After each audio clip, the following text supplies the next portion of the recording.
The Bengali টিউশনে তোমাদের সকলকে স্বাগত। আমি শুভময়।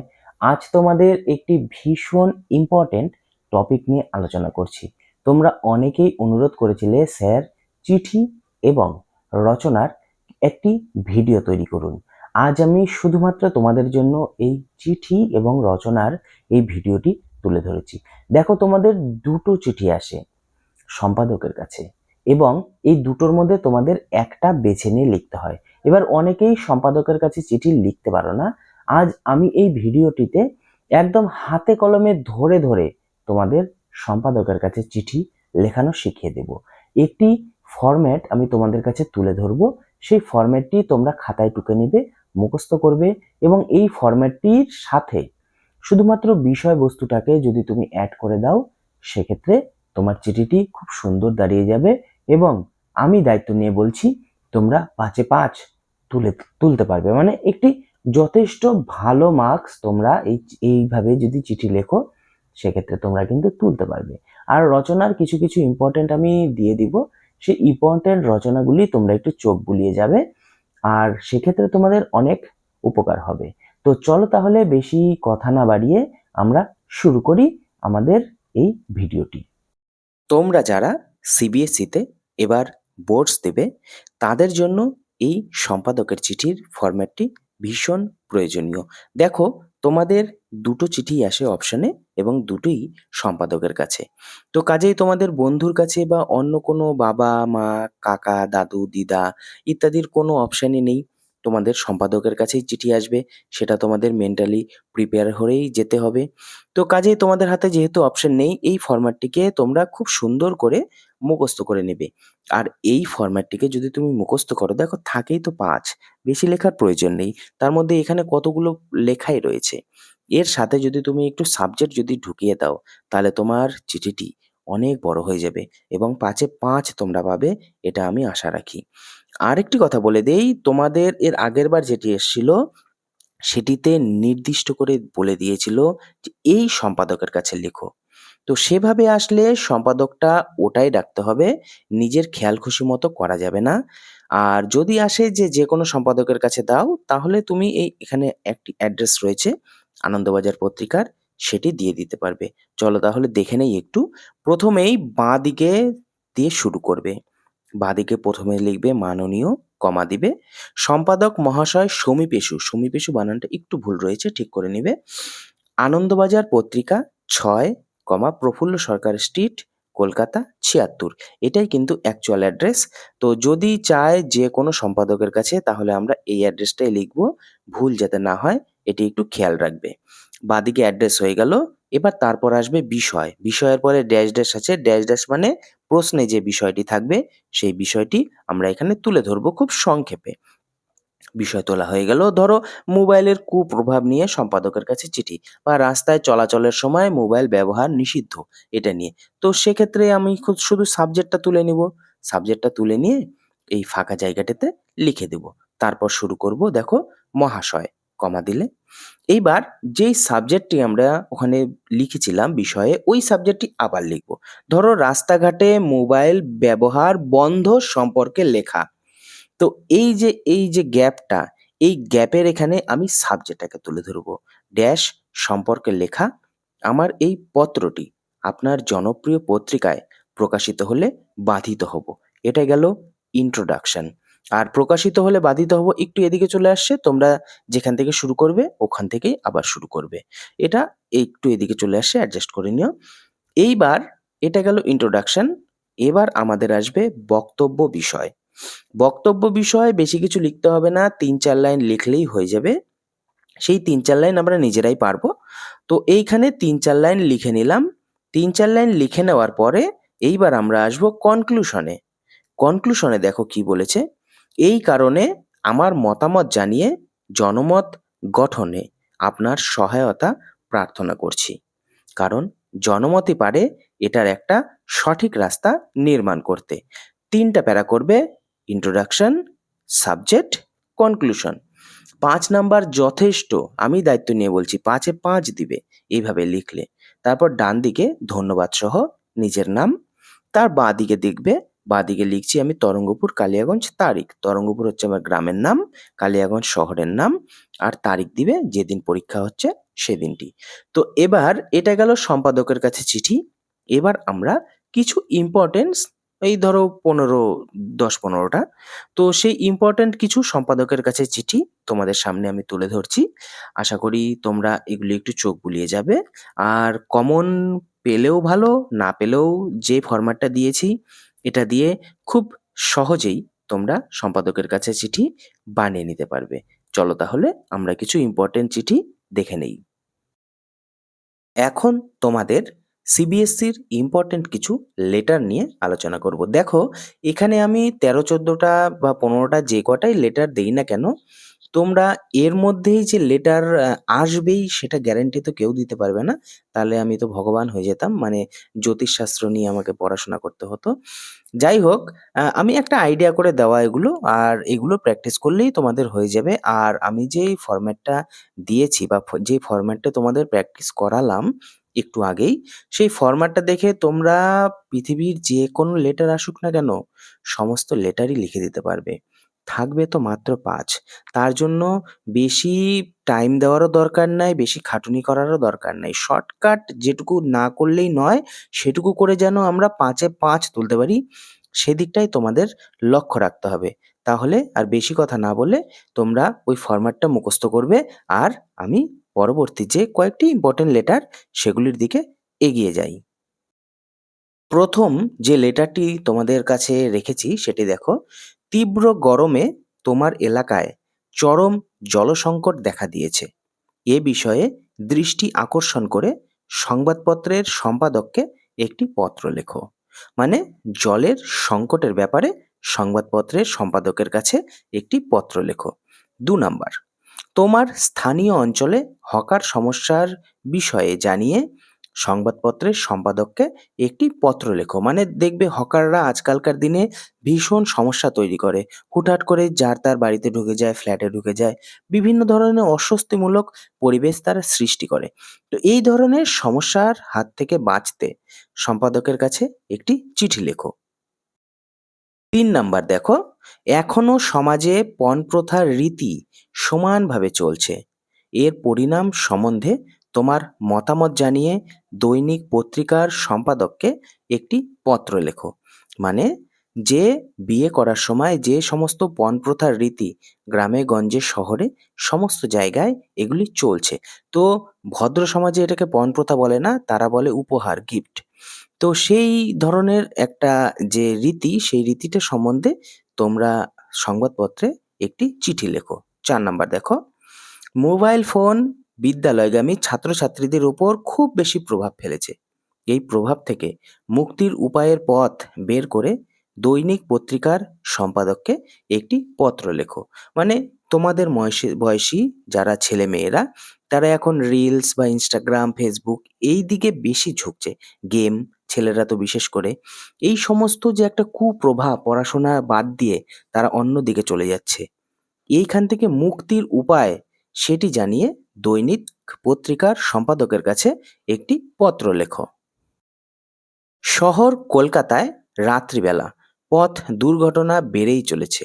এ বিষয়ে একজন সচেতন নাগরিক হিসাবে তোমার মতামত প্রকাশ করে সংবাদপত্রের সম্পাদককে একটি পত্র লেখো। মানে রাত্রিবেলা বেপরোয়াভাবে গাড়ি চলাচল করছে। কিছু ইয়ং ছেলেপেলে রাত্রিবেলা ড্রিঙ্কস করে বেপরোয়াভাবে মোটরসাইকেল চালাচ্ছে। তারা স্পিড লিমিট তো নেই, উল্টোপাল্টাভাবে বাইক চালাচ্ছে। তো সেই ধরনের ছেলেপেলেদের জন্য পথ দুর্ঘটনাটা বেড়েই চলেছে। এই সম্বন্ধে তোমার মতামত জানিয়ে একটি পত্র। 6 নাম্বার, পরিবেশ সংরক্ষণ ও অরণ্য নিধনের প্রতিবাদ জানিয়ে সংবাদপত্রের সম্পাদককে একটি পত্র লেখো। এটি একটি কমন বিষয়।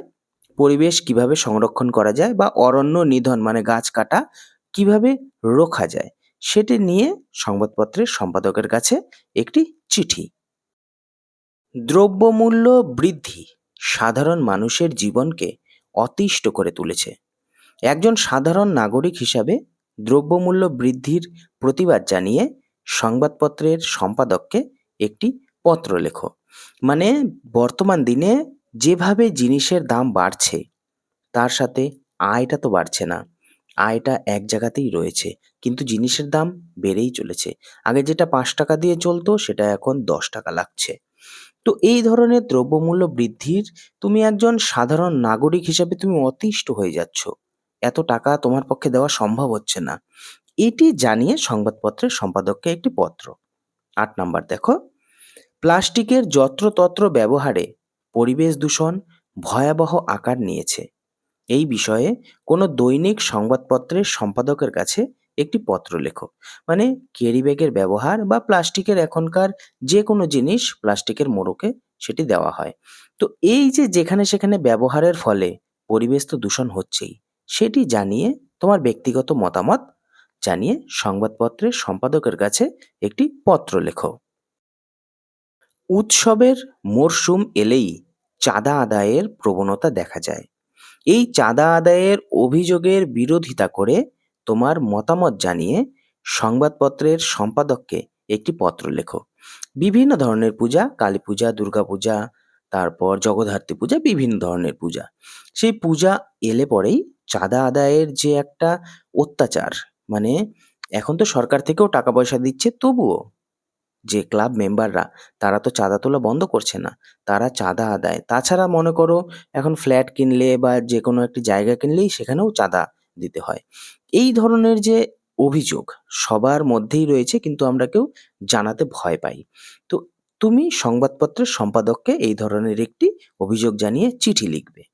10 নাম্বার, তোমার এলাকার রাস্তাঘাটের অবস্থা শোচনীয়। এই শোচনীয় অবস্থার উন্নতি কিভাবে সম্ভব তার মতামত প্রকাশ করে সংবাদপত্রের সম্পাদককে একটি পত্র লেখো। মানে রাস্তাঘাটের অবস্থা ভীষণ খারাপ তোমার বাড়ির আশেপাশের সমস্ত এলাকার, তো সেটার উন্নতি কিভাবে করা যায় সেটি জানিয়ে তুমি পত্রিকার সম্পাদকের কাছে একটি চিঠি লিখবে। বৃক্ষরোপণের প্রয়োজনীয়তা উল্লেখ করে সংবাদপত্রে প্রকাশের জন্য সংবাদপত্রের সম্পাদককে একটি পত্র লেখো। মানে এখানে বৃক্ষরোপণ বানানটা একটু ভুল রয়েছে, সরি। তো মানে গাছ লাগানোর যে উপযোগিতা সেই প্রয়োজনীয়তার কথা উল্লেখ করে পত্রিকার সম্পাদককে একটি পত্র লেখো। 12 নম্বর দেখো, বেপরোয়া গাড়ি চালানোর জন্য, এর আগেও বললাম একটু আগে কলকাতার রাস্তায় ওটা ছিল, এটা যে কোনো জায়গার হতে পারে। বেপরোয়া গাড়ি চালানোর জন্য দুর্ঘটনা বাড়ছে। দুর্ঘটনা যাতে না ঘটে তার সুচিন্তিত মতামত প্রকাশ করে সংবাদপত্রের সম্পাদককে একটি পত্র লেখো। যে কোনো ধরনের বেপরোয়াভাবে গাড়ি চালানোর ব্যবস্থা সম্পর্কে, মানে সেটি যেন না হয়, আর জায়গায় জায়গায় যাতে পুলিশের মানে ব্যারিকেড থাকে বা পুলিশরা যাতে চেকিং এর ব্যবস্থা করে, বা একটা লিমিট, মানে তোমার একটা গাড়ির যে স্পিড লিমিট সেটা যেন বেঁধে দেওয়া হয়, এই ধরনের একটা মতামত প্রকাশ করে সংবাদপত্রের সম্পাদককে একটি পত্র লেখো। দূরদর্শনে মাঝে মাঝেই কুরুচিপূর্ণ বিজ্ঞাপন দেখায়। এটা কি তোমরা সমর্থনযোগ্য? মানে তোমার কি সমর্থনযোগ্য? তুমি দূরদর্শনের একজন দর্শক হিসাবে তোমার সুচিন্তিত মতামত জানিয়ে সংবাদপত্র সম্পাদকের কাছে একটি পত্র লেখো। বাড়ির ফ্যামিলি নিয়ে সবাই মিলে টিভি দেখছো, সেখানে একটা অস্বস্তিকর কুরুচিপূর্ণ বিজ্ঞাপন দেখায়। সেটা তো সবার সামনে অনেক সময় আমরা নাও দেখতে পারি। মানে আমাদের তো মান সম্মান আছে, বাকিদের না থাকুক। ওরা দূরদর্শন চালাচ্ছে, ওদের মান সম্মান নাও থাকতে পারে ব্যবসার খাতিরে, আমাদের তো রয়েছে। তো সেটি মাঝে মাঝে আমাদের অস্বস্তিকর পরিবেশ গড়ে তোলে। সেটি জানিয়ে সংবাদপত্রের সম্পাদকের কাছে একটি চিঠি। 14 নাম্বার, তোমার এলাকায় একটি শিশু উদ্যানের বিশেষ প্রয়োজন। এ বিষয়ে তোমার সুচিন্তিত মতামত জানিয়ে সংবাদপত্রের সম্পাদককে একটি পত্র লেখো। মানে ছোটদের জন্য একটা পার্ক দরকার তোমার বাড়ির আশেপাশে বা পাড়ায়, সেটি জানিয়ে পত্রিকার সম্পাদকের কাছে একটি চিঠি লিখতে হবে। তোমার এলাকায় নানা রকম চুরি ছিনতাইয়ের কারণে বাসিন্দারা নিরাপত্তাহীনতায় ভুগছেন। এ বিষয়ে সচেতন নাগরিক হিসাবে তোমার মতামত জানিয়ে সংবাদপত্রের সম্পাদককে একটি পত্র রচনা করো। মানে তুমি রাত্রিবেলা তো দূরের কথা, দিনের বেলাও যেতে পারছো না কোথাও বাড়ি ছেড়ে, নানা রকম চুরি ছিনতাই এগুলি চলছেই। দিনের বেলা হয়তো গলার হার, ব্যাগ ইত্যাদি ছিনতাই হয়ে যাচ্ছে, বা বাড়িঘর ছেড়ে কোথাও যাচ্ছ অল্প সময়ের জন্য, এসে দেখছো চুরি হয়ে গেছে। তো এটা যেন না হয়, সেই ব্যাপারে তোমার সুচিন্তিত মতামত সংবাদপত্রের পত্রিকার কাছে, মানে সম্পাদকের কাছে জানাতে হবে। আর ১৬ নাম্বার দেখো, রাস্তাঘাটে চলাচলের সময় মোবাইল ফোনের ব্যবহার বন্ধ করা বিশেষ প্রয়োজন। এই বিষয়ে কোনো দৈনিক সংবাদপত্রের সম্পাদকের কাছে একটি পত্র রচনা করো। মানে আমরা যে রাস্তাঘাটে চলি সেই সময় আমরা মোবাইল ব্যবহার করি। এতে তো আমাদেরই ক্ষতি বলো? যেকোনো সময় গাড়ি ঘোড়া আমরা না দেখে চললে হঠাৎ করে অ্যাক্সিডেন্ট হয়ে যাওয়ার একটা সম্ভাবনা থেকেই যায়। তো এটি যেন কেউ না করে, একটা সচেতনতা গড়ে তোলার জন্য পত্রিকার সম্পাদকের কাছে একটি চিঠি লিখতে হবে। অতিরিক্ত মাইক ব্যবহারের ফলে সাধারণ মানুষের জীবন অতিষ্ঠ হয়ে উঠেছে। এই বিষয়ে প্রতিকার চেয়ে দৈনিক সংবাদপত্রের সম্পাদকের কাছে একটি পত্র লেখো। সে যে কোনো ধরনের অনুষ্ঠান হতে পারে, দিনের পর দিন লাগাতার চলেই যাচ্ছে চলেই যাচ্ছে, এবং জোরে জোরে তারা মাইক ব্যবহার করছে। তো এটাতে তো বাড়ির যে কোনো অসুস্থ লোকের সমস্যা হতেই পারে। যারা তোমরা পড়াশোনা করছো এখন, তোমাদের সামনেই বোর্ডস, তোমাদের বাড়ির পাশে যদি জোরে জোরে মাইক বাজায় সব সময়, সে যে কোনো ধর্মীয় অনুষ্ঠানের হতে পারে, তো সেগুলি তো খারাপ। এই ব্যাপারগুলি জানিয়েই তুমি সম্পাদকের কাছে একটি পত্র লিখবে। ১৮ নাম্বার, লাস্ট নাম্বার, উৎসবের মরশুমে অনিয়ন্ত্রিতভাবে শব্দবাজি ফাটানোর বিরুদ্ধে আপত্তি জানিয়ে একটি বিশিষ্ট সংবাদপত্রের সম্পাদকের কাছে পত্র লেখো। মানে কালী পূজা হোক, দুর্গা পূজা হোক, ছট পূজা হোক, যে কোনো পূজায় এখন দেখবে শব্দবাজি ফাটানোটা একটা ট্র্যাডিশন হয়ে গিয়েছে। কে কত বড় বড় বাজি আকাশে উঠে বিম বাম করে ফাটাচ্ছে, মানে দেখবে তোমরা মাঝে মাঝে। আর আকাশে ফুলকি, আগুনের ফুলকি, সেগুলো ঝরে ঝরে পড়ছে। তো সেই ধরনের অনিয়ন্ত্রিত শব্দবাজি ফাটানোর বিরুদ্ধে তোমার মতামত জানিয়ে সংবাদপত্রের সম্পাদকের কাছে একটি চিঠি। এই কটাই ছিল, জানি বেশি হয়ে গেছে, তবুও আমি বলবো একটু প্র্যাকটিস করবে। আর এগুলো থেকেই যে আসবে সেটা আমি বলছি না, তবে প্র্যাকটিস করে যাবে, যে কোনো ধরনের চিঠি আসলে তোমরা পারবে। আমরা দেখে নিব সিবিএসসির কিছু ইম্পর্টেন্ট এসে বা রচনা। তোমাদের রচনা থাকবে, সেই ২টা-৩টা অপশন থাকবে, তার মধ্যে একটি তোমাকে চয়েস করে লিখতে হবে। পয়েন্টসের কোনো ব্যাপার নেই রচনাতে, মানে কোনো পয়েন্ট লাগে না, ঢালা রচনা লিখতে হবে। ১ পাতার মতো লিখতে হবে। ১ পাতা, খুব বেশি হলে ১.৫ পাতা, তার বেশি না। তোমাদের চওড়া চওড়া খাতা দিবে বোর্ডসে, সেই খাতাগুলোর মধ্যে ১ থেকে ১.৫ পাতা লিখবে, তাহলেই আশা করি তোমাদের রচনা হয়ে যাবে। চলো তাহলে দেখে নেই কিছু রচনা। স্টার্টিংটা এভাবে থাকবে, নিম্নলিখিত যে কোনো একটি বিষয় অবলম্বন করে অনুচ্ছেদ রচনা করো। ৩টা অপশন থাকবে বা ৪টা অপশন, ৩টাই থাকে, তার মধ্যে একটি তোমাকে বেছে নিতে হবে। ১ নাম্বার দেখো, ছাত্র জীবনে মোবাইল ফোনের প্রভাব, মানে বর্তমান ছাত্র জীবনে মোবাইলটা কিভাবে ভালো বা খারাপ দুটো দিকই এখানে লিখতে হবে, মানে প্রভাবটা তোমাকে সরাসরি লিখতে হবে। ২ নাম্বার দেখো, বাংলার উৎসব, যে কোনো ধরনের উৎসব হতে পারে, দুর্গাপূজা, কালী পূজা, ঈদ, যে কোনো বাংলার উৎসব, হিন্দু উৎসবই শুধু বলেনি, হিন্দু, মুসলিম, খ্রিস্টান সব ধরনের উৎসব, বাংলার উৎসব। ৩ নাম্বার, নিরক্ষরতা দূরীকরণে ছাত্র সমাজের ভূমিকা, মানে নিরক্ষরর যে দিন দিন বেড়েই চলেছে, সেই নিরক্ষরতা দূরীকরণে ছাত্র সমাজ কি কি ভূমিকা পালন করতে পারে সেগুলি আলোচনা করতে হবে। পরবর্তী রচনা দেখো, সংবাদপত্র পাঠের প্রয়োজনীয়তা, মানে আমরা এখন খবরের কাগজ তো কেউ পড়িই না, কিন্তু এই খবরের কাগজ পড়ার যে প্রয়োজনীয়তা রয়েছে সেগুলি নিয়ে আলোচনা করতে হবে। ৫ নাম্বার দেখো, বিজ্ঞাপন ও দৈনন্দিন জীবনে তার প্রভাব, মানে যে কোনো একটা খারাপ জিনিস ভালো কোনো ব্র্যান্ড অ্যাম্বাসাডর লাগিয়ে যদি বিজ্ঞাপন দেওয়া হয়, মানুষ ভুলে গিয়েই সেই জিনিসটি কিনে ফেলে। এখন কোনো ব্র্যান্ড অ্যাম্বাসাডর যদি ভালো কোনো নামধারী কোনো সিনেমা আর্টিস্ট বা খেলোয়াড় বা কোনো একটা ভালো কেউ যদি হয়, সেক্ষেত্রে সে এই জিনিসটার অ্যাড দিচ্ছে, তার মানে কি জিনিসটা হয়তোবা ভালো হবে। আমরা সেটা ভুলেই, জিনিসটার ভালো মন্দ বিচার করছি না, আমরা কিনে নিচ্ছি। তো এই যে বিজ্ঞাপন একটা মানুষের জীবনে কিভাবে প্রভাব ফেলছে সেটি নিয়ে রচনা লিখতে হবে। ৬ নাম্বার, তোমার প্রিয় মানুষের সান্নিধ্যে কিছুক্ষণ কাটানোর অভিজ্ঞতা। সে প্রিয় মানুষ যে কেউ হতে পারে, পিসি, পিসা, মামা, মামি, বাবা, মা। বাবা-মা তো সাথে সবসময়ই থাকো। তো যেকোনো এক ধরনের টিচার বা নাচের শিক্ষক বা গানের শিক্ষক যে কেউ, একটা ভালো বন্ধু। তার সাথে কিছুক্ষণ ভালো সময় কাটানোর অভিজ্ঞতা। ৭ নাম্বার দেখো, কোনো পাহাড় ঘেরা প্রকৃতির কোলে কয়েকটি দিন। তোমরা বাড়ির সবাই মিলে দার্জিলিং ঘুরতে গেছো, সিকিম ঘুরতে গেছো, পুরুলিয়া ঘুরতে গেছো, যে জায়গাটিতে পাহাড় রয়েছে, সেই পাহাড় ঘেরা প্রকৃতির কোলে ২-৩ দিনের একটা ট্যুর। সেই ট্যুরের বর্ণনা পাহাড় হতে হবে কিন্তু, যেহেতু পাহাড় বলে দিয়েছে, তুমি দীঘা লিখলে হবে না। পাহাড় ঘেরা যেকোনো একটি জায়গার কয়েকটি দিন ঘুরে আসার অভিজ্ঞতা এখানে লিখতে হবে। ৮ নাম্বার, তোমার দৃষ্টিতে কুসংস্কার মুক্ত একটি সুন্দর সমাজ। মানে তুমি কেমন চাও? কুসংস্কার মুক্ত, যেখানে বিড়াল কেটে গেলে আমরা কেউ কিছু মনে করব না। যেখানে বেরোতে গেলে কেউ হাঁচি দিলে আমরা কিছু মনে করব না। বা আরো পরীক্ষার দিনে ডিম খেয়ে যেতে হয় না, আলু খেয়ে যেতে হয় না, ইত্যাদি, ইত্যাদি। বিভিন্ন কুসংস্কার তো সবাই জানো। তো সেই ধরনের কুসংস্কার মুক্ত একটি সুন্দর সমাজ।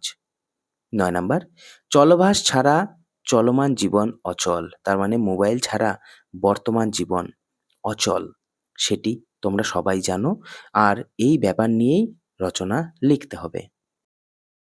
১০ নাম্বার দেখো, নগরায়ন বনাম সবুজায়ন। তার মানে একদিকে বিল্ডিং অট্টালিকা হচ্ছে, অন্যদিকে সবুজ গাছ লাগানো হচ্ছে, মানে গাছপালা লাগানো হচ্ছে। কোনটা বেশি উপযোগী আমাদের জন্য? ফ্ল্যাট তৈরি করা উপযোগী নাকি গাছ লাগানো উপযোগী?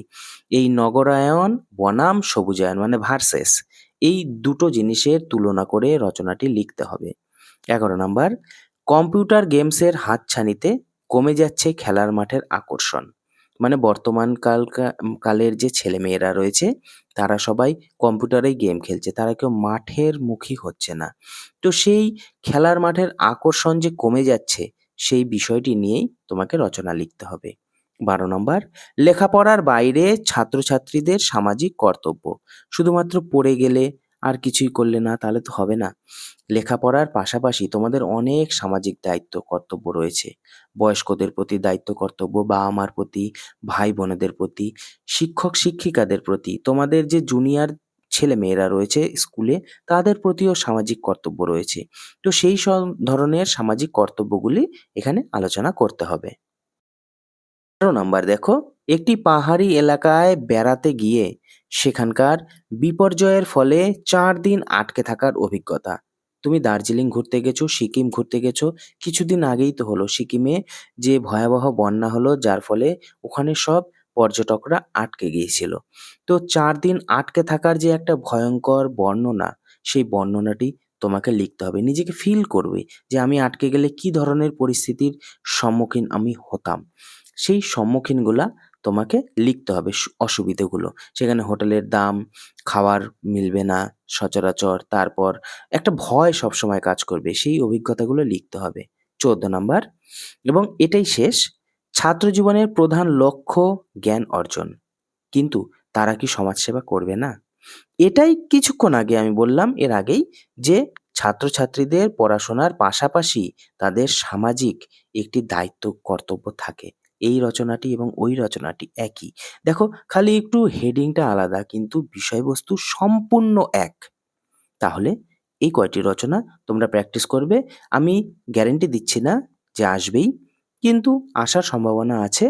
আর তোমরা ভালো করে আরো কিছু পড়ে রাখবে। আর না হলে তো বানিয়ে লিখতেই হবে। তো অল দ্য বেস্ট। সবাই ভালো করে পড়াশোনা চালিয়ে যাও। আর আমি তো আছি সাথে। অসুবিধা কিছু হলে আমার সাথে যোগাযোগ করবে। আমি অবশ্যই তোমাদের হেল্প করব।